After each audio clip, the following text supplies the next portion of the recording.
The content of the following book that I'll be reading may contain some materials that are disturbing or triggering to some readers. Please visit the book's page on Cinnabar Moth's website in order to read further before listening. Welcome to this episode of Reading with Rasta. Today we will be reading Prophet's Debt by Robert Creekmore. Chapter 1. More than 100 folded pieces of notebook paper lie in the bottom of the desk drawer in my small bedroom. Each holds poetry that was written for me by my best friend, Tiffany Bullock.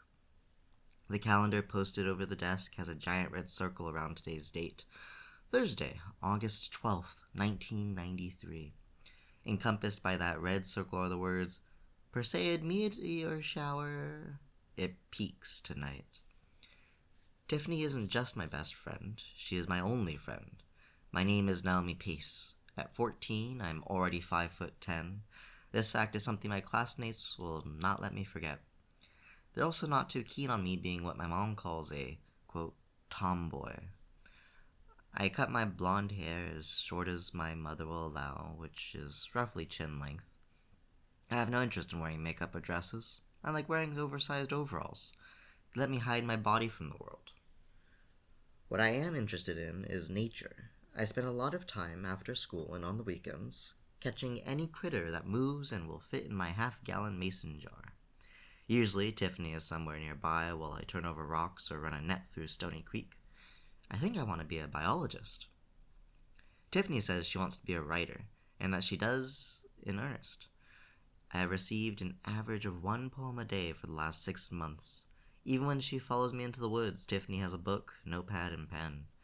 She's even gotten pretty good at drawing some of the creatures that fall prey to my curiosity. These temporary prisoners are eventually set free, back to whatever life they were leading before their harrowing abduction. We live in a small town named Rocky Mount. Despite the name, there are no mountains to be found. Rather, it's nestled in the northern coastal plains of North Carolina. Essentially, we live in a swamp, which suits me fine. I'm still looking for my first alligator. Tiffany and I have few places of refuge. One of them is the old Braswell Library downtown. It smells of old paper and ink. If I had synesthesia, I'd pair the olfactory sensation to intrigue and rare knowledge. Tiffany dedicates her time to literary fiction, and I to whatever biology texts I rummage up. I spend countless hours looking through scientific illustrations, attempting to identify my most recent hostage from the animal kingdom. The head librarian says she doesn't care as long as the jar stays closed. Tiffany sleeps over most weekends. I assume it's to escape her mother for a while. Her mom isn't a bad person, but she's a lousy parent. This summer, though, she has slept over almost every night. During the day, she walks the half-mile trek through our neighborhood to check in with her mom. Tiffany doesn't know her father. He abandoned his family directly after she was born. Perhaps that's lucky? My father isn't someone I'd choose to spend time around if I had the choice. I'm an only child. Tiffany has an older sister named Leslie. Leslie is 16 and just purchased her first car, a white, 4-door 1986 Toyota Corolla. Tiffany is at home right now making sure Leslie will come through and give us a ride to the city lake later tonight, which is where we intend to view the meteor shower. We wanted to go further out of town, but Leslie only agreed to take us to the lake because she's going the same way. The city lake is circled by a small road.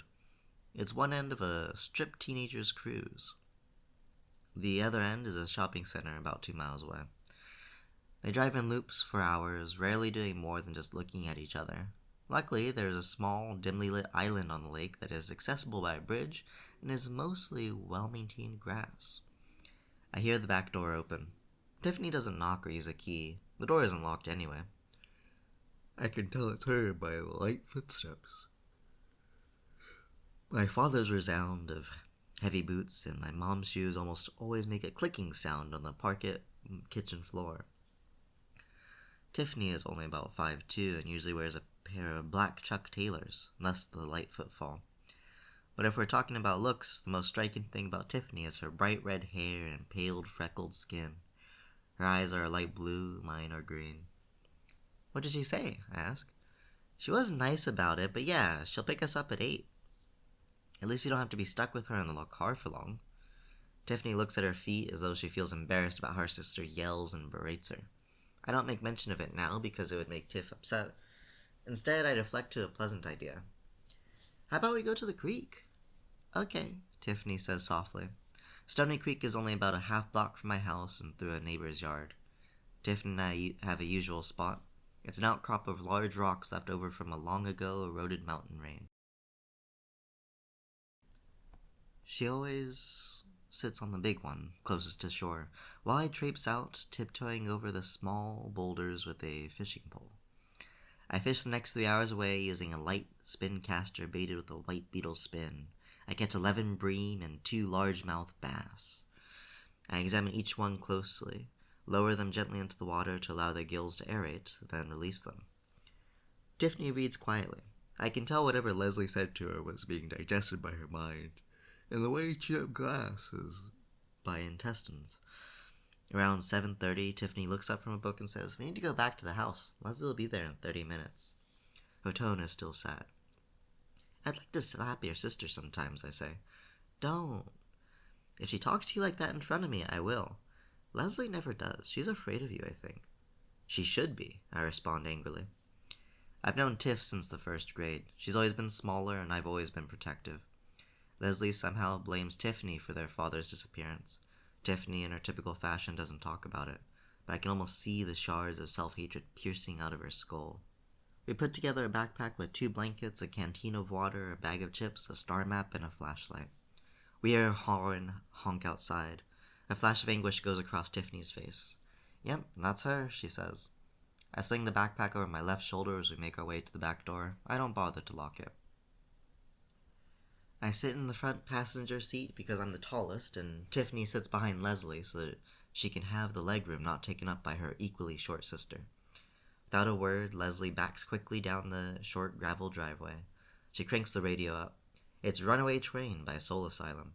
The volume makes it impossible to talk, which is the point. My house is right off Sunset Road, the cruising drag. The neighborhood is mostly made up of small brick ranch houses with yards shaded by dense pines. It takes less than 10 minutes to get to the lake. As our destination comes into view, Why Go by Pearl Jam blasts forth at an unbearable volume. Leslie turns onto the drive encircling the lake. She stops in the road directly across from the bridge and we get out. At least she gave us a ride, I say, as the music from Leslie's car fades into the distance. Sorry. Stop apologizing for her. She hates me, that's all. I don't even understand why, Tiffany says. It's like Leslie hates the idea of you because she doesn't truly know you. I do. Tiffany goes quiet again. I see a tear slowly trickle across her freckled cheek. Has she hit you? I ask. Not in a couple years. Mostly she ignores me. I suppose I should be satisfied with that. Tiff feigns a heart-wrenching smile. I know not to push the subject further, though I wish she'd talk about it more instead of keeping the pain locked away in her heart. We walk across a short arched bridge to the round man-made island. It's made of treated wood and has white handrails. There's a white gazebo off to the left, and luckily, not another soul. Hopefully it will remain our private island tonight.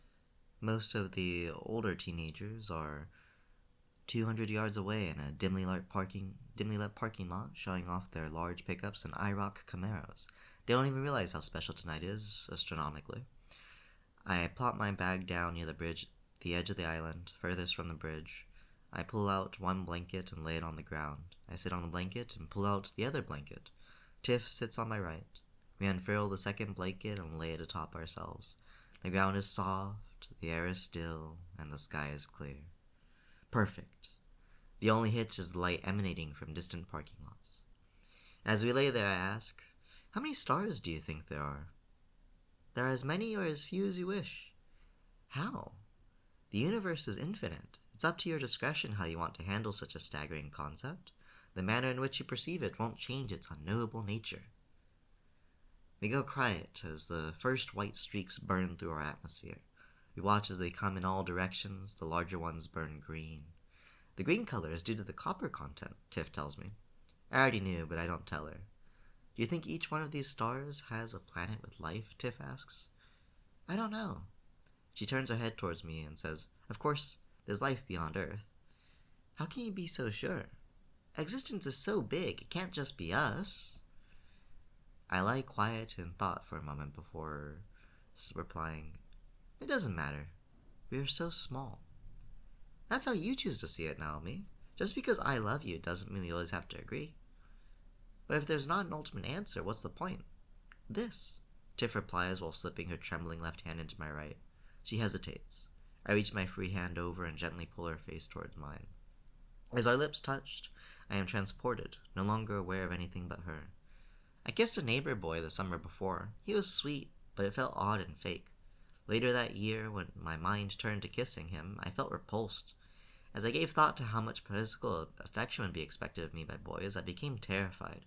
I don't want their physical advances. I would never be in love with a boy, nor do I want to try.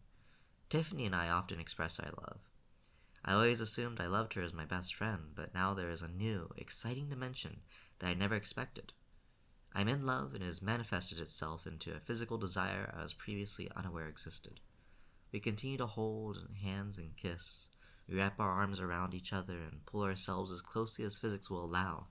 I want to disintegrate together, combine our atoms, drift into oblivion, and experience the infinite joy of our togetherness. We stay intertwined longer than either of us realize. "Tiffany!" I hear a shriek across the placid water. It is Leslie. "What are you, some kind of lesbos?" I can feel Tiff's hands begin to shake, but not like before. This time it is pure terror. We both pop up and whip our heads and torsos around, simultaneously to see her no more than 5 yards behind us. Leslie looks like a portrait of her mother if it were painted by some unaccomplished artist. Both are short, have blonde hair, blue eyes. Leslie has bangs cut into her blonde hair that she felt the need to poof up with hairspray and a blow-dryer. Despite how ridiculous she looks, her sudden materialization creates a slow, heavy feeling in my bowels. My brain, charged up on adrenaline, makes everything appear slower. To me, she is no different than encountering a large bear at the same distance. My frontal lobe then tells me a story in pictures of what will happen. It involves my father, Amos Pace, who's a giant of a man, 6'4", with broad shoulders, brown hair, brown eyes, a thick furrowed brow, and rough, meaty hands. I felt the low thud of either of those hands across my face and body more than I can remember. Next comes to mind my mother, who is secretary for our church, First Baptist. I can see the lines coming out on her forehead when she confronts me. She's not much shorter than me, so I notice them when she's angry because they're at eye level. She has dirty blonde hair and green eyes. She usually dresses conservatively but sharply. The church is her life. If it got out that her daughter went around town kissing other girls, she'd be ruined. This would be handled discreetly and internally. She isn't much for striking me, but never gets in the way of my father when he does. Leslie starts walking towards us fast and with intent. She doesn't speak, just breathes heavily, frowning, with her nose pointed upward. She looks like someone who has smelt something putrid. "Get up right now," she screams while grabbing Tiffany by her left arm. As her arm is pulled out from under her, Tiffany's face slams into the ground. Leslie begins to drag Tiffany face down towards the bridge. Tiffany screams, "You're hurting me!" in response. Hearing her scream in pain ignites something primal inside me. It is the instinct to protect someone's mate at all costs. I hop to my feet and grab a hold of Leslie's left wrist with both hands. Leslie looks at me in disbelief. Before she can yell at me, I twist as hard as I can. Leslie grunts from pain but won't let go. I keep my left hand on her wrist and slide right underneath Leslie's elbow and extend her arms straight. Leslie stops pulling due to the pain caused as I turn her wrist one way and elbow the other. As she looks up, her eyes meet mine. I see the doubt she has in her physical abilities take hold as she realizes just how much larger than her I am, despite my younger age. "If you don't let her go, I will break your arm," I growl in her face. She immediately releases Tiffany's left wrist, leaving her face down in the grass. Tiffany looks up just in time to see me break Leslie's arm anyway. And that was Chapter 1 of Prophet's Debt by Robert Creekwood.